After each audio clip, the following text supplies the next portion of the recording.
Hai, saya Arif, dan ini Bicara Saham. Telkom Indonesia akhirnya angkat bicara mengenai kasus proyek fiktif yang melibatkan anak perusahaannya, PT Sigma Cipta Caraka.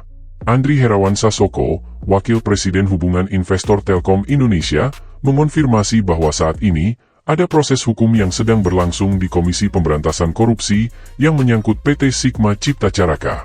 Kasus ini merupakan hasil dari audit investigasi Telkom yang bertujuan untuk menerapkan good corporate governance secara menyeluruh. Proses penyidikan kasus tersebut saat ini sedang berlangsung di KPK. Telkom Indonesia menegaskan bahwa mereka senantiasa mendukung dan menghormati proses hukum yang sedang berjalan, termasuk dengan dukungan dalam kapasitas Telkom sebagai parent company dari PT Sigma Cipta Caraka. Telkom juga telah menyerahkan hasil audit internal dan bukti-bukti yang diperlukan kepada penyidik. Lebih jauh, Andri memastikan bahwa saat ini belum ada informasi tambahan yang dapat disampaikan terkait fakta atau kejadian penting lainnya yang dapat mempengaruhi harga saham atau kelangsungan hidup perseroan. Sebelumnya, KPK telah mengusut dugaan korupsi yang melibatkan PT Sigma Cipta Caraka atau yang lebih dikenal dengan Telkom Sigma. KPK telah menaikkan kasus ini ke tahap penyidikan dugaan korupsi terkait pengadaan barang dan jasa di PT Sigma Cipta Caraka tahun 2017 hingga 2022. PT Sigma Cipta Caraka diduga melakukan pengadaan kerjasama fiktif dengan modus penyediaan financing untuk proyek data center. Selain itu, pengadaan tersebut melibatkan pihak ketiga sebagai makelar. Berdasarkan audit sementara dari Badan Pengawasan Keuangan dan Pembangunan, kerugian negara yang diakibatkan oleh kasus ini diperkirakan mencapai ratusan miliar rupiah. Kasus ini mengemuka ketika Telkom melakukan audit internal sebagai bagian dari upaya meningkatkan transparansi dan akuntabilitas perusahaan. Hasil audit tersebut menemukan adanya kejanggalan dalam beberapa proyek yang dilakukan oleh PT Sigma Cipta Caraka yang kemudian dilaporkan ke KPK. KPK kemudian melakukan penyelidikan lebih lanjut dan menemukan bukti yang cukup untuk meningkatkan status kasus ini ke tahap penyidikan. Dalam proses penyidikan ini, beberapa saksi telah dipanggil dan beberapa barang bukti telah disita untuk mendukung penyidikan kasus ini. Telkom Indonesia menyatakan bahwa mereka akan terus bekerja sama dengan KPK dan pihak berwenang lainnya untuk memastikan bahwa kasus ini dapat diselesaikan dengan baik. Mereka juga berkomitmen untuk meningkatkan sistem pengawasan internal dan implementasi good corporate governance agar kejadian serupa tidak terulang di masa depan. Investor dan pemegang saham Telkom Indonesia diimbau untuk tetap tenang dan tidak terpengaruh oleh berita negatif ini. Manajemen Telkom berjanji akan memberikan informasi terbaru secara transparan dan tepat waktu kepada publik sesuai dengan perkembangan kasus ini. Sebagai perusahaan telekomunikasi terbesar di Indonesia, PT Telkom Indonesia memiliki tanggung jawab besar untuk menjaga integritas dan kepercayaan dari para pemangku kepentingannya. Oleh karena itu, Telkom berkomitmen untuk menyelesaikan kasus ini secepat mungkin dan memperbaiki segala kekurangan yang ada dalam sistem pengawasan mereka. Kasus ini menjadi pengingat penting bagi semua perusahaan untuk selalu menerapkan prinsip-prinsip good corporate governance dan melakukan pengawasan yang ketat terhadap semua kegiatan operasionalnya. Dengan demikian, perusahaan dapat menghindari risiko hukum yang dapat merugikan mereka dan para pemangku kepentingannya.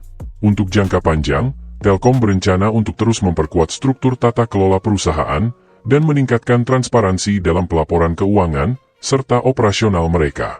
Hal ini diharapkan dapat memulihkan kepercayaan publik dan memastikan keberlanjutan perusahaan di masa depan. Telkom juga berharap dengan menyelesaikan kasus ini, mereka dapat memberikan contoh bagi perusahaan lain di Indonesia tentang pentingnya penerapan good corporate governance yang baik dan komitmen terhadap integritas dalam setiap aspek bisnis.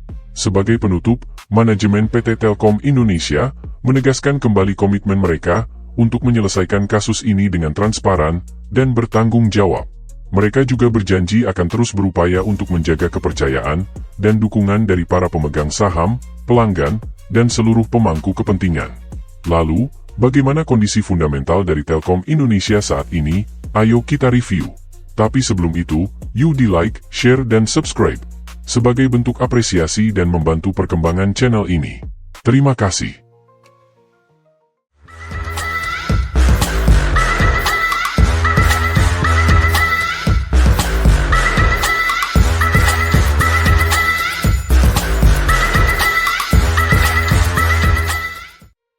Di sisi lain, PT Telekomunikasi Indonesia kembali menunjukkan performa solid di tengah gejolak ekonomi global.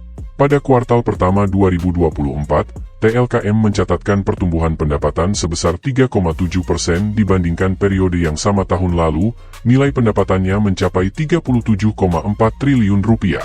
Hal ini mencerminkan ketangguhan TLKM dalam beradaptasi dengan perubahan lanskap industri dan komitmennya untuk memberikan layanan terbaik bagi pelanggan.